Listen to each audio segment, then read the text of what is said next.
Pilay, pilay, pilay! Pilay, pilay, pilay! Kawawang pilay! Pilay! Aray, tama na, maawa na kayo. Ang saklay ko, ibigay niyo sa akin yan. Ibalik niyo sa akin yan. Pilo, ibalik niyo ang saklay ko. Maawa na kayo. Ayoko nga. Sa amin na to, no? Pagpagawa ka na lang ng bago. Pilay ka na nga eh. Nangaagaw ka pa ng kalaro. Saka bulok naman tong laruan mo eh. Hindi naman ah. Nagtitinda lang naman ako ng mga laruan. Akin ang saklay ko. Bakit ba kayo nakikialam? Habulin mo muna ako kung kaya mo. Kunin mo sa akin to. Sige nga, paano ba tumakbo ang isang pilay? Sige na, maawa na kayo. Ibalik niyo na sa akin ang saklay ko, nakikiusap ako. Habulin mo nga muna ako at kunin mo sa akin kung kaya mo. Tama na! Tama na, ano ba? Baka masira ang saklay ko! Ang may 10 taong gulang na si Buloy ay pilit na inaagaw ang kanyang saklay sa grupo ni Pilo. Nagtatawanan ang mga kasamahan nito habang pinahahabol siya sa gitna ng mabatong kalsada. Walang gustong umawat kahit nakikitang nakalugmok na siya sa lupa. Tinitiis niya ang sakit ng pagtama ng bato sa kanyang tuhod. Hindi rin niya ipinapakita ang mga luhang pumapatak sa kanyang mga mata. Ipinagdasal na lamang niya na sana ay umuwi ang kanyang ama at makita siyang pinagtutulungan na naman ng mga kasama ni Pilo. Pero kahit ang kanyang ama ay tutol sa paglalayas niya ng bahay, kaya siguradong imbis na paghihinuyo ay sermon pa ang aabuti niya sa kanyang ama. Tumakas lamang siya sa kanyang inang buntis para lang magtinda ng mga laruan na gawa sa kahoy.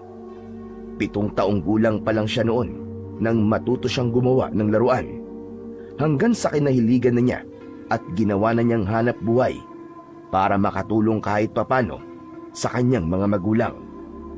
Pakiramdam niya ay isa siyang walang silbing anak kung mananatili lamang siyang nakatambay sa kanilang bahay. Kahit ang kapalit ng kanyang pagsisikap na magkaroon ng sariling pera ay ang pangungutya naman ng kapwa niya bata. Katulad na lamang ngayon na bigla na naman siyang ginulo ng mga ito habang malapad ang ngiti sa mga labi ng mga ito na pinagtutulungan siyang paglaruan. Pinagpasapasahan ang kanyang saklay na alam naman ng mga ito na dito lang siya umaasa para makapaglakad at makatayo. Nakikiusap naman ako sa inyo. Ibigay niyo na sa akin ang saklay ko. Bakit ba kayo nanggugulo? Heto ba ang kailangan mo, ha? Umiyak ka muna, batang pilay. Bago ko ibigay sa ito. Ang tigas naman kasi ng ulo mo, no? Hindi ba ito sabi ko sa'yo, bawal kang magtinda sa teritoryo ko. Akin ang kalsadang to. Wala kang pag-aari sa baryong to, Pilo. Kaya huwag kang magmagaling. Kahit na kailan, hindi ako iiyak para sa'yo. Sino ka ba para katakutan ko?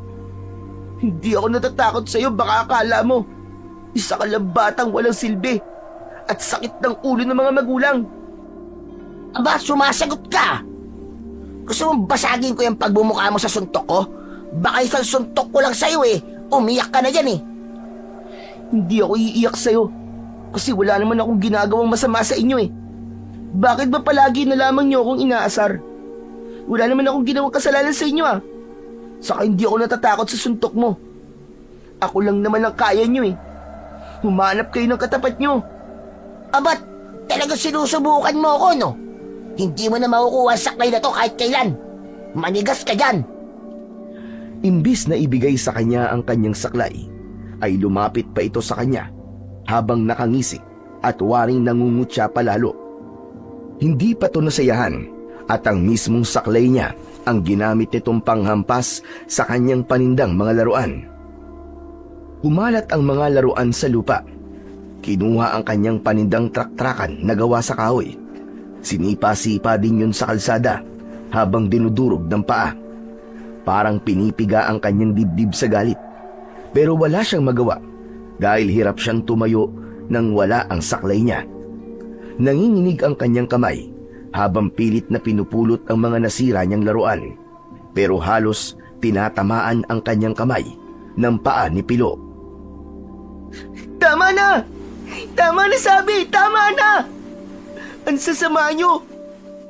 Wala kayong mga puso! Ay, iiyak na yan! Iiyak na yan! Iiyak na yan! Patuloy lang ang mga ito sa pagsira sa kanyang mga paninda. Ang hindi niya kinaya ay nang baliin na ni Pilo ang kanyang saklay. Narinig niya ang tunog ng pagkaputol ng kanyang saklay. Para siyang mababaliw sa galit dahil matagal niya nang ginagamit yun. Hindi na nga niya napigilan pa ang kanyang sarili nang dahil sa labis na galit. Dumampot na siya ng bato sa kanyang tabi at pinagbabato niya ang mga ito. Tinamaan si Pilo sa kilay at umagos ang dugo nito sa mga mata. Galit na galit si Pilo dahil sa ginawa ni Buloy. Kaya lumapit ito sa kanya at sinakal siya at pinagsisisipa siya sa kanyang tiyan. Halos mamilipit siya sa sakit. Pero mas nag-alala siya sa kanyang saklay at sa kanyang paninda. Malupit ang mundo para sa kanya. Pakiramdam niya ng mga sandaling yon ay pinabayaan na siya ng Diyos. Bakit nito hinayaang masaktan siya? Naghahanap buhay lamang siya ng maayos para sa kanyang pamilya. Talaga bang walang karapatang magtrabaho ang may mga kapansanan na katulad niya? Narinig niya ang mga sigaw ng mga tao para awatin si Pilo sa pagsuntok sa kanya. Pero hindi nagpaawat si Pilo. Gustong-gusto nitong gumanti sa ginawa niya sa kilay nito. Maya-maya pa ay dumating na ang kanyang ama. Nagmamadali itong lumapit sa kanya at itinulak nito si Pilo. Bumagsak ito sa mabatong kalsada habang dinuduro ng kamay nito. Talagang masama ang ugali mong bata ka! Pati ang anak ko, pinagtutulungan nyo! Makakarating talaga to sa ama mo! Magrereklamo ako, Mang Gusting. Tignan niyo ang ginawa ng anak niyo sa akin. Ako ang magsusumbong sa tatay ko. Dahil pumapatol kayo sa bata. Dahil sumusobra ka ng bata ka. Palagi na lamang ang anak ko pinagdidiskitaan nyo. Porke walang laban sa inyo. Eh kasalanan naman ng anak niyo eh. Inaagaw niya ang pwesto ko. Kaya siya ang nauna, hindi ako. Alam kong hindi si Buloy na una nananakit sa inyo. Lagi na lamang ninyong pinag-iinitan ng anak ko. Mga walang niyang bata kayo. Hindi ba kayo tinuturuan ng mga magulang niyo na gumalang sa mga may kapansanan? Hindi na kayo naawa sa anak ko, tignan niyo nga. Ako magrereklamo sa ginawa niyo sa anak ko. Eh di sige, magreklamo ka. Samahan pa kita kay tatay. Tignan ko lang kung sino mapapahiya sa atin dalawa. Malakas ang loob mong lintik kang bata ka. Dahil kapitan ng ama mo. Pero hindi ako makakapayag na hindi niyo panagutan ang ginawa niyo sa anak ko ngayon. Lalo na sa kanyang paninda at saklay. Halika na, Buloy. Umuwi na tayo. Saan kayo pupunta? Bumalik kayo rito! Hoy! Mga duwag! Tay, ang tuhod ko po, Tay. Masakit po. Tara na, bilisan mo.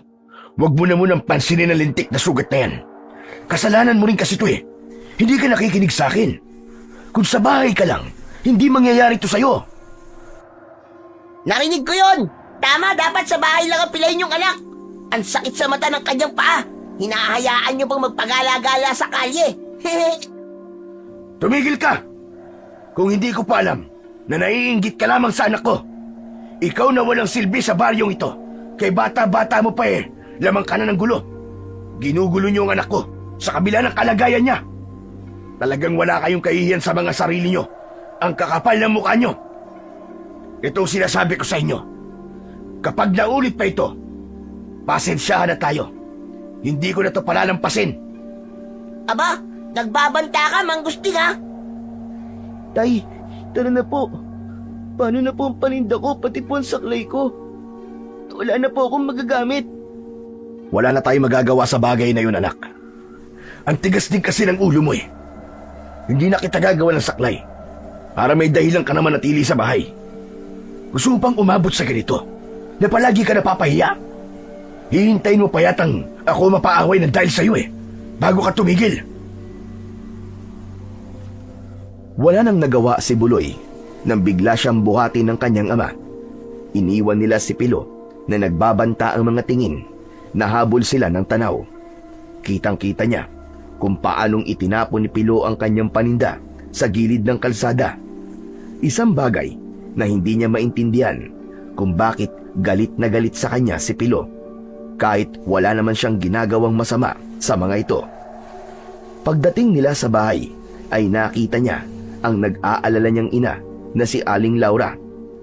Himas-himas nito ang malaking tiyan dahil sa pag-aalala. Ibinaba siya ng kanyang ama sa bangko na gawa sa uway. Sa harap ng naluluha niyang ina, nakita nito ang dugo sa tuhod niya, kaya nagmamadali itong pumasok sa loob ng kwarto nito para kumuha ng igagamot para sa kanyang sugat. Lumuhod naman ang kanyang ama sa kanyang harapan habang kinakausap siya nito. Siguro naman makikinig ka na sa akin ngayon, Buloy. Pagkatapos ng mga nangyari sa'yo kanina, hindi ka na magpipilit maglako ng walang kwenta mong laruan sa gilid ng kalsada. Hindi, Tay. Hindi po walang kwenta ang mga laruan na tinitinda ko. Dahil sa mga gawa ko po, marami mga kaedad ko po nakakaranas na magkaroon ng laruan na hindi kailangan gumastos ng malaking halaga para lang magkaroon sila nun. Dito po ako masaya, Tay. At kahit paano po nakakalimutan ko po ang lungkot sa nangyayari sa akin. Bakit hindi niyo ako maintindihan, Tay? Ayoko po maging pabigat sa inyo, Tay. Pakiramdam ko po kasalanan ko pa yata na maging ganito ako. Anak, kahit kailan, hindi ka naging pabigat. Bakit ka ba nag-iisip ng ganyan? Ginagawa ko lang ito para sa'yo. Dahil ayoko makitang nasasaktan ka. Masakit yun para sa amin, anak. Huwag po kayo magkunwari, Tay. Alam ko pong pabigat lamang po ako sa inyo ni Nanay. Ito lamang po ang magagawa ko para makatulong sa inyo Tapos po pinagbabawalan niyo pa ako. Ano na lang po ang pwede kong gawin, Tay? Hindi sila magiging dahilan ng pagtigil ko. Bakit po ba kailangan kong umiwas sa kanila? Dahil masakit sa amin ng mga magulang mo ang makita kang ginaganyan ng kapwa mo bata, anak. Para akong unti-unting pinapatay. Masakit yun, anak. Sana'y naiintindihan mo kung anong nararamdaman ko, namin ng nanay mo. Nakikiusap ako sa'yo, anak. Gawin mo na ang lahat. Basta, wag lang ang pagtitinda. Ano po ba ang mahalaga sa inyo, Tay? Ang nararamdaman po ba nyo? O ang nararamdaman ko? Hindi ko po kayo maintindihan Ang gusto ko po yung may ginagawa po ako para sa inyo. Yung may silbi po ko. Wag nang matigas ang ulo mo, anak. Hindi ka na pupunta sa bayan. Hindi ka na rin maglalako ng mga laruan. Ayoko nang maulit ang ganito. Hindi ko alam kung ano ang magagawa ko sa mga batang yun, anak, kapag naulit pa sa'yo yan. Kung hindi ako dumating dun baka kung napano ka na Sila lang naman po ang problema, Tay. Paano po ang pangarap ko na makapaglaro ng mga laruan na nanggaling po sa sarili kong pinagpaguran? Hindi na nga po ako nakapag-aral Pati ba naman to? Mawawala pa sa akin? Anak, ako pa rin ang masusunod sa pamamahay na ito. Iniingatan lang kita. At wala ka na magagawa pa ron. Hindi ka na aalis ng bahay na to. Yun ang tama. Hindi na nagawang makipagtalo pa ni Buloy sa kanyang ama dahil umalis na ito sa kanyang harapan. Alam niyang umuwi lang ito mula sa pinagtatrabahong construction site para lang siguraduhin nasa bahay lang siya. Kaya lang, ay yun nga ang dadatnan nito, kaya mas lalo itong maghihigpit na sa kanya. Alam niyang hindi nagbibiro ang kanyang ama at wala siyang magagawa roon kapag nakapagdesisyon na ito. Hindi lang niya maiwasang hindi sumama ang kanyang loob dahil wala na siyang kailangang gawin. Nakuyom na lang niya ang kanyang kamao nang maalala ang ginawa sa kanya ng grupo nila Pilo. Napatanaw na lamang siya sa bintana ng kanilang balkonahe. Nang bumalik naman ang kanyang ina na may dala ng gamot para sa kanyang tuhod, ay hindi ito nagtanong tungkol sa mga nangyari sa kanya. Alam niyang naawa sa kanya si Aling Laura, pero maging ito ay ayaw din na lumalabas siya ng kanilang tahanan. Hanggang kinagabihan ay hindi dinalaw ng antok si Buloy. Nakatanaw lamang siya sa kanyang bintana habang panay ang tulo ng kanyang mga luha mula sa kanyang mga mata. Pinagmasdan niya ang kaliwa niyang paa na may diferensya. Maikli ang kanyang paa at ayon sa mga doktor na sumuri sa kanyang paa ay wala na talagang pag-asa na makalakad pa siya. Isa raw sakit yun na polio. Kahit papaano naman ay may isa pa siyang paa na natitira na ginagamit niyang pantapak sa lupa na nakaalalay sa kanyang saklay. Talaga po bang hanggang ganito na lamang ang buhay ko? Jesus? Bakit ako po? Bakit ako po ang kailangang maging ganito? Marami naman po masasamang bata dyan eh. O di kaya, yung mga halangang bituka na mas kailangang mapilay. Pero bakit ako po? Sana, hindi na lamang po ko'y sinilang sa mundo. Kung pahihirapan lang din naman niyo ako. Naramdaman ni Buloy ang pagtaas ng mga balahibo niya sa katawan nang sisihi niya ang Panginoon. Kaya naman, lihim niyang binawi ang kanyang mga sinabi. Narinig niya ang yabag ng paa ng kanyang ama papalapit sa kanyang kinaroroonan. Kaya nagmamadali siyang nagpunas ng kanyang mga luha. Hindi niya tinitignan ang kanyang ama dahil masama ang kanyang loob dito.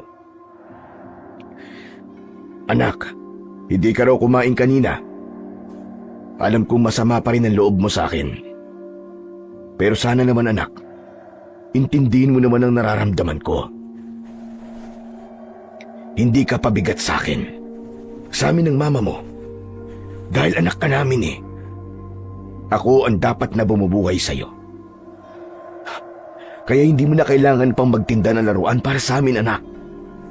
Mas lalo lang kaming mahihirapan kung papayagan ka naming umalis ng bahay. Kaya sige na, anak. Kumain ka na. Wala po akong ganang kumain. Talaga bang masama kami para sa'yo, Buloy? Talaga bang mas mahalaga pa sa'yo ang pagtitinda mo kaysa sa mga sinabi ko? Tay, iba po kasi ang saya ko kapag may mga batang bumibili po sa mga pinaghirapan kong laruan eh. Nawawala pong bigat sa dibdib ko. Kaya nalulungkot po talaga ako na kailangan ko pong itigil ang aking pagtitinda. Isang malalim na buntong hininga ang pinakawalan ni Mang Gusting bago ito naupo sa tabi ng kanyang anak. Inakbayan siya nito sa balikat, saka nagkwento ng tungkol sa nakaraan nito nung siya ay sanggol pa lamang. Nalaman niya na dating normal ang kanyang mga paa. Nagsimula raw ang lahat ng pagliit ng kanyang paa nang lumipat sila sa baryo ng Eter. Hindi ako naniniwala nun sa mga lamang lupa, anak. Maligno o kahit na sa mga engkanto. Ayon sa matandang albularyo na sumuri sa'yo, may tikbalang ka raw na nasaktan. Bigla mo raw pinagsisisipa ang bahay ng tikbalang na malapit daw sa puno ng alagaw. Hindi naman daw sinasadya yun dahil bata ka pa't walang isip. Ilang beses kami nagsagawa ng ritual at nagkunwari akong naniniwala sa mga engkanto para lamang gumaling ka, anak. Ngunit kahit na anong gawin ko, hindi ka na gumaling. Sa halip ay mas lumala ka pa. Kaya patawarin mo ko, anak. Walang magulang ang gustong makitang nahihirapan ang kanilang mga anak. Kaya lang, tadhana na siguro na magkaganyan ka. Sinasabi ko to sa'yo para malaman mong walang may kagustuhan na magkaganyan ka, anak. Gusto ko pong subukan muli, Tay. Gusto ko pong makipag-usap sa tikbalang na nargabyado ko po. Ibalik niya ang kakayahan ko makapaglakad, Tay. Saka ko po maiintindihan kapag ako na mismo ang nakakaalam na wala na talaga akong pag-asa. Hindi, anak. Masakit kapag umasa ka tapos mabibigo ka lang. Wala na rin na matandang makakatulong sa atin. Dahil ang huling balita ko sa kanya namatay siya habang nagsasara ng lagusan ng mundo ng mga engkanto. Kaya sana naman, anak, umaasa akong kakalimutan mo na ang tungkol sa kalagayan mo. Tanggapin mo na lang, anak, na hindi ka na talaga makakalakad. Kung may magagawa po akong paraan, Tay, hindi po masamang umasa at mangarap. Paano kung ang pakikipag-usap ko po sa kanila ay ang magiging dahilan ng panunumbalik ng kakayahan kong makapaglakad? Paano, anak? Paano? Ultimo matandang tumulong sa atin ay napahamak at namatay na. Hahanap po ako ng iba na makakatulong sa akin, Tay. Isang malalim na buntong hininga ang pinakawalan ng kanyang ama. Alam nito na kahit na anong gawing pagpipigil sa kanya ni Mang Gusting, ay gagawin pa rin niya kung ano ang naisipan. Saglit na umalis sa kanyang harapan si Mang Gusting at pagbalik nito ay may dala na itong isang lumang saklay. Gawa yon sa uway at halatang matagal nang nakatago kung saan yon kinuha ng kanyang ama. Iniabot nito sa kanya ang saklay na yon. Tay? Hindi ko naman kayang tiisin na wala kang gamiting saklay, anak. Ang saklay na yan ay gawa para sa iyo ng aking ama. Malaki naging kasalanan ko sa aking ama. Dahil sinisi ko siya sa mga nangyari sa iyo. Sige na, gamitin mo na yan, anak. Isa lang naman ang pakiusap ko. Wag na wag kang lalayo sa bahay kapag gusto mong umalis o maglaro. Nag-aalala kong baka gantihan ka na naman ni Pilo at ng mga kasama niya. Napayakap ng mahigpit si Buloy sa kanyang ama dahil sa labis na tuwa. Sobra siyang nagpapasalamat na kahit ganun ang nangyari sa kanya, ay mahal na mahal siya ng kanyang ama at ina. Ramdam niya yon, napilit lang niyang binabaliwala. Pinagmasdan niya ang saklay bago sinubukang gamitin. Maya-maya pa, ay narinig niya ang mahihinang kaluskos sa likod ng kanilang bahay. Kasunod ang tunog ng ugik ng isang baboy na parang nagdudukal ng lupa. Alam niyang narinig din yun ng kanyang ama, kaya't nagkatinginan silang dalawa. Alam nilang may mga nilalang na nagtatago sa dilim, lalo pa at buntis ang kanyang ina. Mabilis na napaunat sa pagkakatayo si Mang Gusting. Dito ka lang, anak, ha?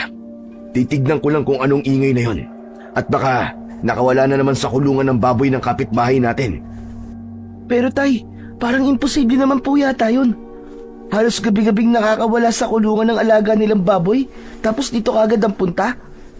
Hindi yan ordinaryong baboy, Tay. Sa palagay ko po, aswang po yan.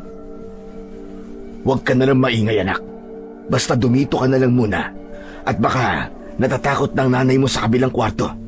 Babalikan kagad kita rito. Kaya lang, hindi pa halos nakakalabas ng tuluyan sa kanyang silid ang kanyang ama nang makarinig na sila ng sunod-sunod na pagsigaw ni Aling Laura sa kabilang silid. Takot na takot ito, kaya maging siya ay napasunod sa kanyang ama. Nakita niyang kinuha ni Mang Gusting ang itak nitong nakasabit sa dingding, bago nagmamadaling pumasok sa silid ng asawa. Halos manlaki ang mga mata nang makita nilang pigil-pigil ng kanyang ina ang ulo ng maliit na baboy ramo. Pilit itong lumalapit sa pagitan ng hita ni Aling Laura. Habang nakaupo na ito sa sahig at may sugat na sa hita. Sa kagustuang matanggal ng kanyang ina ang bibig ng baboy ramo na pilit inaabot ang tiyan nito, ay bumaon na ang kuko ng kanyang ina sa muka ng baboy ramo. Hindi na nag-aksaya pa ng oras si Mang Gusting. Kagad nitong tinagaan likod ng hayop gamit ang kanyang matalas na itak. Kahit bumulwak ang dugo sa likod ng hayop, ay patuloy pa rin ito sa pag-atake sa kanyang ina. Kaya ang ginawa ni Buloy, ang kanyang saklay ang ginamit niyang panghampas sa likod ng baboy ramo. Pinuntirya niya mismo ang sugat ng baboy ramo, kaya naman, nang maramdaman ito ang sakit, ay bumagsak ito sa saig. Sinamantala yon ng kanyang ama. Magkakasunod na pagtaga sa tiyan ng baboy ramo ang ginawa nito. Kumalat ang dugo sa saig hanggang sa malagutan ito ng hininga bago tumigil ang kanyang ama sa pagtaga. Ay, grabe! Kakaiba naman po ang baboy ramo na yan. Hindi niya po iniindan sugat niya sa likod. Parang wala po siyang nararamdaman. Pero napansin ko po, natakot po siya sa uway. Kanino po bang baboy ramo yan, Tay? Mukhang wala naman po nag-aalaga sa atin ng ganyang hayop. Tama ka, anak. Hindi yan isang basta baboy ramo lamang. Isa yang nilalang na nagtatago sa dilim. Isang aswang na gustong pumatay sa kapatid mo. Inalalayan na muna ni Mang Gusting ang asawa nito para tumayo. Umiiyak si Aling Laura dahil sa takot. Niyakap na lamang ito ng kanyang ama bago pinilit na iniiwas sa kanyang ina ang nakahandusay na baboy ramo sa saig na gawa sa kawayan. Akala ko ba may suot kang pangontra, mahal? Paano nakapasok ang baboy ramo na yan sa kwarto natin? Sumagot ang kanyang ina habang nanginginig ang boses. Sinabi nitong hindi raw baboy ramo ang nakita nito, kundi isang maliit na ibon na dumaan daw sa bintana. Kaya hindi raw nito naisipan na mag-aanyong baboy ramo ang ibon. Masyado raw mabilis ang mga pangyayari. Matapos yun, isinara na ni Mang Gusting ang bintana. Pagkatapos ay kumuha ito ng langis sa lumang aparador at hinaplasan nito ang tiyan ng asawa. Habang si Buloy naman ay nananatiling nakatingin sa wala ng buhay na baboy ramo sa saig. Nanlaki ang kanyang mga mata nang makita niya ang baboy ramo na nagbago ang anyo. Halos mapaupo siya sa tabi ng kanyang ina nang malantad sa kanyang paningin ang itsura ng nilalang. Tay! Tay, Tay! Tay, tingnan niyo po! Tingnan niyo po ang nangyari sa baboy ramo! Ang alin ba, anak? Bigla rin napatigil sa pagsasalita si Mang Gusting nang makita ang pagbabagong anyo ng baboy ramo sa kanilang harapan. Nagtaasan ang kanilang mga balahibo sa katawan nang makilala ang batang nagmamay-ari ng katawan ng baboy ramo. Hindi siya maaaring magkamali. Ito ang batang kasama ni Pilo habang binubuli siya. Namumutla ang labi ng kanyang ama nang tumingin siya rito. Tay! Tay, tao po napatay natin! Hindi siya hayop! Ano pong gagawin natin, Tay? Sandali, huwag ka mataranta, anak. Ayaw gumana ng isip ko. Diyos ko, hindi ko alam na tao pala ang ganyang mga nilalang. Tay, makukulong po tayo nito kapag nalaman po nila na napatay po natin ang kaibigan ni Pilo. Walang maniniwala po sa atin na aswang ang napatay natin. Hindi, anak. Hindi nila malalaman. Alam ko kung anong nilalang ang napatay natin. Wala tayong kasalanan. Magsasalita pa sana si Mang Gusting nang biglang may narinig na naman silang kaluskos sa kanilang likod bahay. Nagkatinginan silang dalawa at binalot na ng takot ang kanilang mga sarili dahil alam nilang sinasalakay na sila ng mga nilalang na kaanak ng batang napatay nila. Tulungan mo ako, Buloy. Ibalot natin sa kumot ang katawan ng batang ito. At kahit anong mangyari, walang makakaalam nito hanggat hindi natin napapaniwala ang mga tao na totoong may aswang sa baryong ito. Diyos ko, ano ba itong nangyayari? Alam ng Diyos na hindi ko kayang pumatay ng tao. Si Aling Laura ang kumuha ng kulay pulang kumot. Pinagtulungan nilang buhatin ang katawan ng batang lalaki. Pero nagulat sila nang bigla itong nagbalik sa dating anyo bilang isang baboy ramo. Saktong pagpasok ng malaking baboy ramo sa loob ng kanilang bahay, nakita nito ang patay na katawan ng maliit na baboy ramo. Mabilis itong sumugod sa kanila habang panay ang ugik na parang galit na galit. Ngunit mabilis ang kanyang ama. Nasalubong nito ng pagpalo ng itak sa muka ang malaking baboy ramo. Bumagsak ang hayop pasadsad sa sahig. Maya-maya pa ay meron pang isang baboy ramo ang nagpupumilit na pumasok sa likod ng kanilang bahay. Sa dingding ng kanilang kusina, sinira nito ang dingding. Parang isang pamilya ng baboy ramo ang nagpupumilit na umatake sa kanila at pinupuntirya ang kanyang ina. Kahit masakit ang kanyang paa, mahigpit niyang hinawakan ang kanyang saklay. Magagamit niya yon para protektahan ang kanyang ina. Paika-ika siyang naglakad papalapit kay Aling Laura, habang si Mang Gusting naman ay nakatutok ang itak sa dingding ng kanilang bahay. Kailangan na natin makalabas dito bago tayo makulong dito. Marami sila. Buloy, Laura, mahal ko, alalayan mo mabuti si Buloy. Sa kwarto niya dadaan tayo. Hindi sila pwedeng makalapit sa inyo. Masyado silang malakas. Pero tay, madilim po sa labas. Saka saan po tayo pupunta? Gabi na po eh. Halos hindi na po natin makikita ang daan. Hindi tayo mapapahamak kahit madilim, anak. Pero kapag nakulong tayo sa loob ng bahay natin, hindi tayo makakalaban sa kanila. Masyado silang marami at malakas. Bilisan nyo na! Malapit na sila makapasok sa bahay natin. Hindi nila mahahalata ang pagdaan natin sa kabila dahil masyado na silang galit sa ginawa ko sa kapamilya nila. Bilisan nyo na! Wala nang oras! Tama ang kanyang ama. Mula sa bintana ay nasilip niya ang 4 na baboy ramo na nag-aagawang makapasok na sa bahay nila. Hindi nila akalaing sasalakayin sila ng mga aswang. Ilang sandali pa, ang baboy ramo ay naging isang maliit na ibon. Akma na sana itong lilipad papasok sa kanilang silid nang bigla niyang naisara ang bintana. Bumangga ito sa harang ng bintana. Bumagsak ito sa lupa at muling nagbalik sa anyo bilang isang baboy ramo. Saglit na nawala ang ingay. Ang kanya namang ama ay muling binuksan ng pinto ng bintana. Saka naglagay ng bangko na kanilang tungtungan para makatakas. Mauna ka na, Laura, para maalalayan mo si Buloy. Mababa lang naman ang bintana, kaya hindi ka mahihirapan. Pupunta na muna tayo sa bahay ng mga magulang mo. Hindi ka naligtas sa lugar na ito. Mabuti na lamang po at maliwanag po pala sikat ng buwan, tay.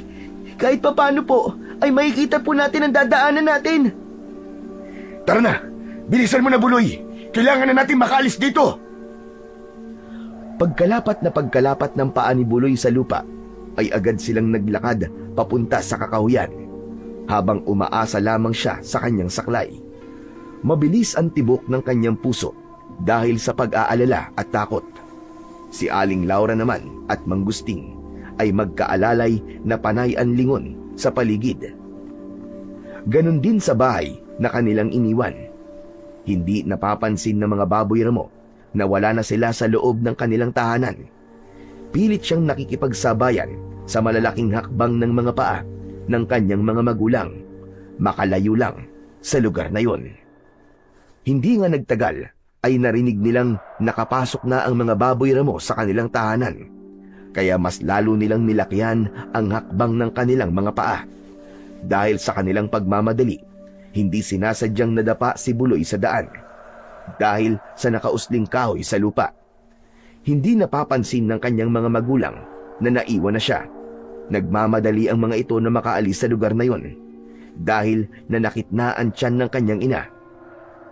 Nahawakan ni Buloy ang kanyang tuhod at hindi kagad nakapagsalita para humingi ng tulong sa kanyang mga magulang. Tay! Tulong! Tay, nandito po ako! Habang nakadapa siya sa masukal na daan, ay pilit niyang inaaninaw ang likod ng kanyang mga magulang na diretso lamang sa paglalakad. Sumigaw siya ng malakas, pero dahil siguro sa takot ng mga ito, ay tuloy-tuloy lang ang ginagawa ng mga ito na paghakbang at tuluyan na nga siyang naiwan sa daanan. Nay! Tay! Nandito po ako! Nadapa ako! Halos maluwa na si Buloy nang biglang tumahimik ang kanyang paligid. Biglang umihip ang malamig na simoy ng hangin. Nagtaasan ang mga balahibo niya sa kanyang katawan. Panay ang kanyang paglinga sa paligid. Sinubukan niyang tumayo, na halos mapaigik siya sa sobrang sakit ng kanyang tuhod. Nakita niya ang sugat sa kanyang tuhod na nakuha pa niya kanina. Kaya siguro nadapa siya dahil namumula na yon at namamaga. Pangiwi-ngiwi ang kanyang muka, na pilit inaaninaw ang daan na nilakaran ng kanyang mga magulang. Nagsimula na siyang maglakad pasunod sa kanyang ama at ina. Pero hahakbang na lamang siya nang biglang binangga siya sa kanyang tiyan ng isang malaking baboy ramo. Bumagsak siya pasadsad sa lupa. Tumalsik ng malayo sa kanya ang kanyang saklay, kaya binalot ng takot ang kanyang dibdib. Tulong! Tulungan niyo ako! Tay! Nay! Nandito po ako! Tulungan niyo ako! Huwag kang lalapit sa akin! Halimaw ka! Lumayo ka sa akin! Lumayo ka! Dumakot siya ng dahon at pilit niyang binabato sa baboy ramo na dahan-dahang humakbang papalapit sa kanya. Habang tumutulo ang malapot nitong laway na may kasama pandugo, mapupula ang mga nanlilisik na mata habang nakangising nakalabas ang malalagari nitong mga ngipin. Panay rin ang ugik nito na masakit sa tenga habang ikinakaskas ang unahang paa nito sa lupa. Kitang-kita niya ang kulay itim na mga kuko ng baboy ramo. Tulungan niyo po ako! Tulungan niyo ako! Baka may nakakarinig sa akin! Tulungan niyo po ako!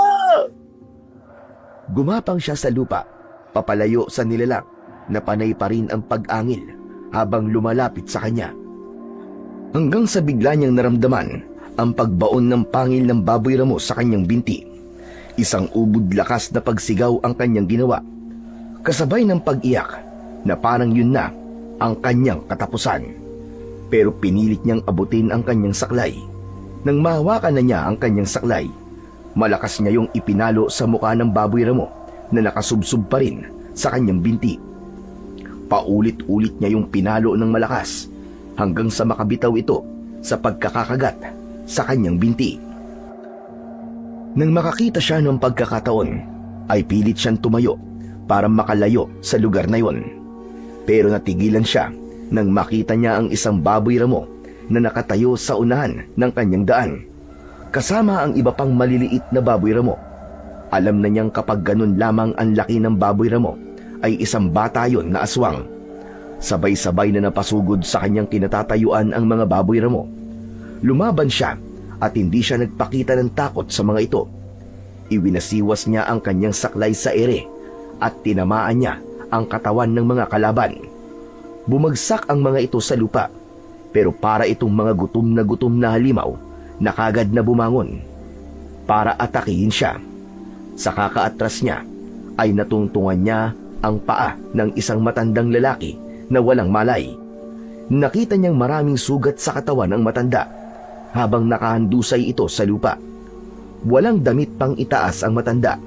Yakap nito ang isang uri ng latigo na may tinik sa tali.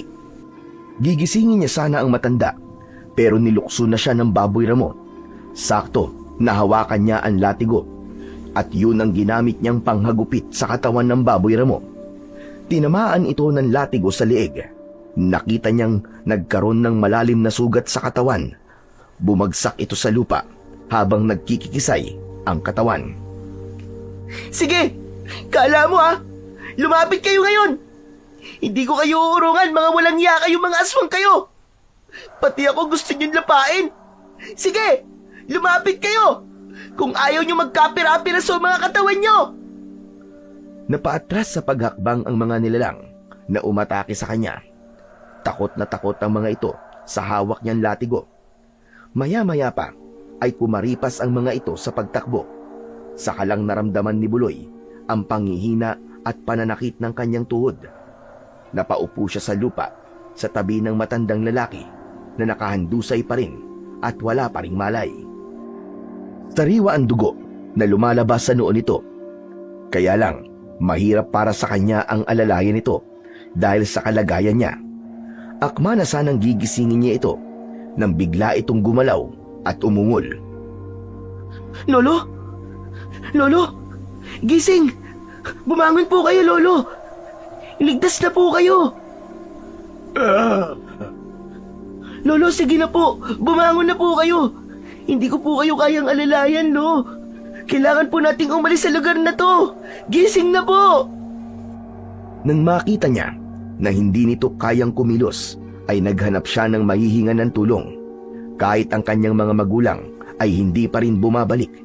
Talagang hindi nito napansin na hindi na siya kasama ng mga ito. Maya-maya pa ay bumangon ang matandang lalaki. Sa pusa po nito ang noo na may sugat, saka nagtatakang napatingin sa kanya. Anong ginagawa mo rito? Makakaalis ka na. Sige na.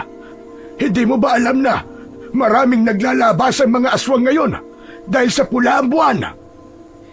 Kaya nga po ako nandito, Lolo eh. Tumakas kami ng mga magulang ko sa bahay namin at hindi po sinasadyang naiwan nila ako. Sakto naman po na nakita ko kayo. Kailangan niyo po ng tulong kaya hindi ko po kayo iniwan. Habang nakikipaglaban po ako sa mga aswang ay nagamit ko po ang latigo nyo. Lo, kaya niyo na po bang tumayo? Kaya ko. Kung ganon, sa kabila pala ng kapansanan mo, nagawa mo lumaban sa kanila. Pambihirang katapangan rin naman ang ipinakita mo, no? Hindi mo ba naisip na masyadong delikado ang ginawa mo? Hindi sila mga ordinaryong aswang, iyo, dahil hindi sila mga taga rito. Po, pero... Tara, sumama ka sa akin. Mas mahirap kapag bumalik sila. Sa nakikita ko may sugat ka sa iyong binti. Kagat marahil yan ng mga aswang. Ipapaliwanag ko sa iyo ang lahat.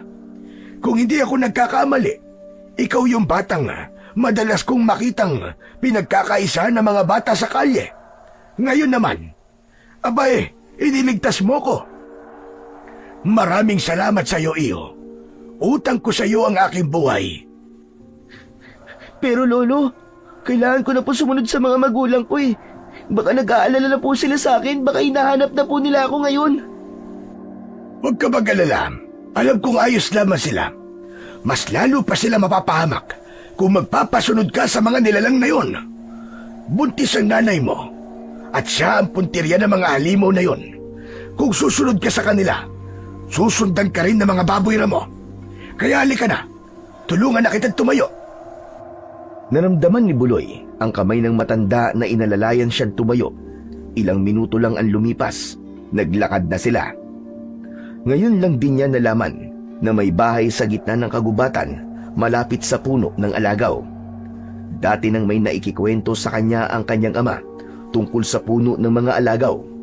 Ang bahay raw na malapit sa puno ng alagaw ay mga nilalang na may pambihira raw na kapangyarihan. Mga tao na kayang makipag-usap sa mga lamang lupa o engkanto. Walang imik ang matanda nang tumapat ito sa bakuran ng bahay na gawa sa kawayan at kugon. Wala itong kaalam-alam na lihim na niyang pinag-aaralan ang kilos nito. Halika, halika! Pumasok ka! Lolo, talaga po bang hindi kailangan sumunod sa mga magulang ko? Lolo Tasyo na lang ang itawag mo sa akin. Magtiwala ka lamang sa akin, iyo. Saka, matagal na kitang sinusubaybayan Gusto kitang tulungan dahil alam ko na ikaw ay isang mabuting bata. Sige na, maupo ka na at ikukuha lang kita ng gamot. Masyado ring malalim ang sugat ko sa noo, kaya kailangan ko muna itong malinisan.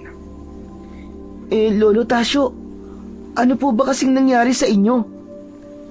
Pinigilan ko mga baboy mo na umatake sa bahay nyo. Kaya lang ito, nadisgrasya ako. Palibasa kasi matanda na ako, kaya konting bangga lang sa katawan ko Ayun, bumagsak agad ako sa lupa. Mabuti na lamang talaga at dumating ka. O sige, saglit lang maiwan na muna kita rito. Lolo, ang latigo pong ito. Saan ko po ito ilalagay? Oo nga pala. Akin na at itatago ko muna sa silid ko. Ang astig po ng latigo niyo, Lolo. Ginamit ko po yung kanini. At ang dami po mga halimaw na pabagsak ng sandata nyo. Minana ko pa ito sa aking mga ninuno. Talagang ginawa ito para kalabanin ang mga tamawo. Nakangiting paliwanag ng matanda habang papasok ito sa silid nito.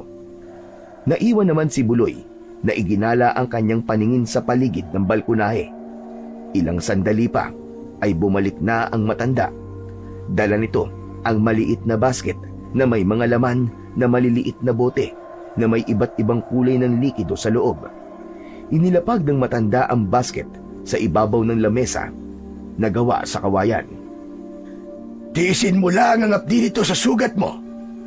Siya nga pala, kaya kita isinama rito dahil gusto kitang tulungan. Tulong? Para saan po? Para makalakad ka.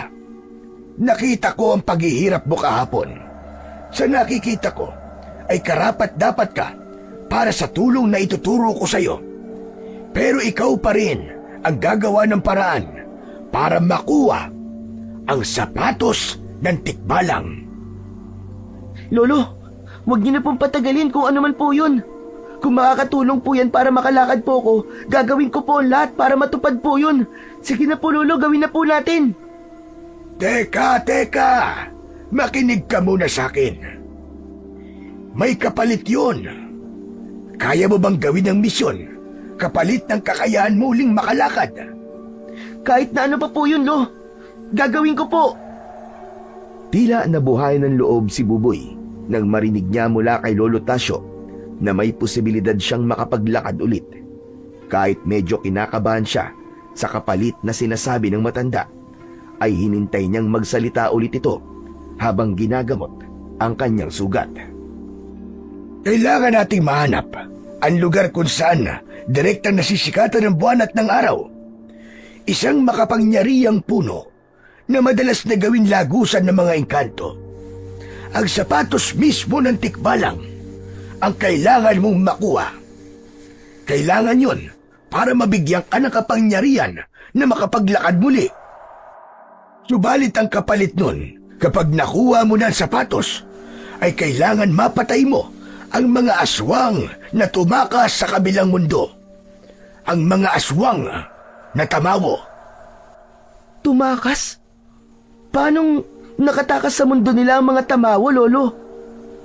Ang mga aswang na kung tawagin ay tamawo, sila ang mga aswang na may kakayang magpapalit-palit ng anyo para lang makapambiktima ng tao.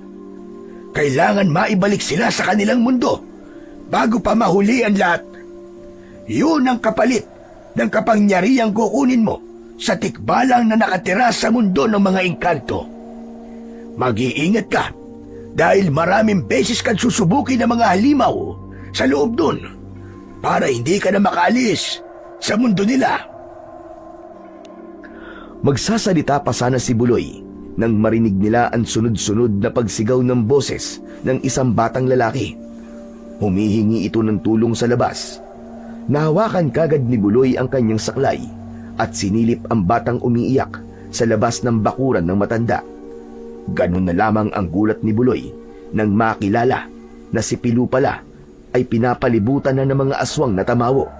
Sa pagkakataong yun ay hindi isang baboy ramo, kundi isang itsura ng isang tamawo na puting-puti ang balat at mahaba ang puting buhok na handang lumapa kay Pilo.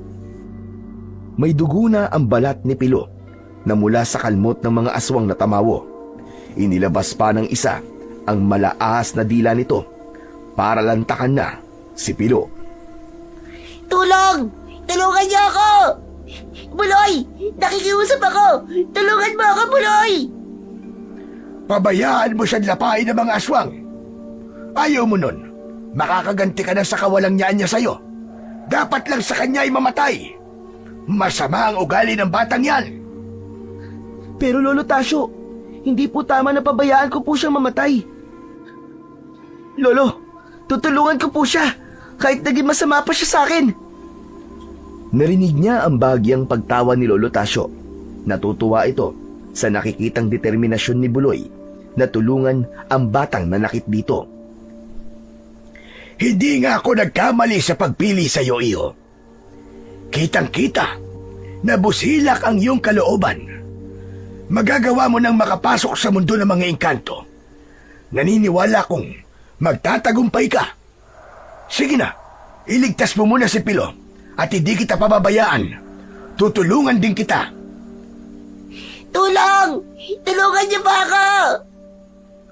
Takot na takot si Pilo habang umaatras ito papalayo sa mga tamawo. Kagad naman na lumapit si Buloy kahit paika-ika pa ang paa gamit ang saklay. Si Lolo Tasyo naman ay kumuha ng latigo sa silid nito at hinarap ang mga kalaban. Kahit mahirap para kay Buloy ang kumilos, ay ginawa pa rin niya ang nararapat para matulungan ang sugatang si Pilo. Gulat na gulat ito nang makita na ipinapalo niya sa mga kalaban ang kanyang saklay. Bakas sa mukha ng bata ang hiya dahil sa kabila ng kasamaan na ipinakita niya kay Buloy, ay nagawa pa rin niya itong tulungan. Dumampot na rin si Pilo ng kahoy na magagamit nitong panlaban sa mga tamawo. Kaya naman, natakot ang mga tamawo nang makita ang latigo ng matanda. Dahil sa husay ni Lolo Tasyo sa pakikipaglaban, kumaripas ng takbo papalayo ang mga aswang, papalayo sa kanila. Nilingon ni Buloy si Pilo na napaupo sa lupa nang dahil sa labis na takot. Habang habol ang hininga at hindi makapaniwalang nakaligtas ito sa kamay ng mga aswang na tamawo. Halika, Pilo! Kumapit ka sa braso ko! Kailangan mo tumayo! Bilisan nyo! At baka mamaya ay bumalik ang mga halimaw na yon.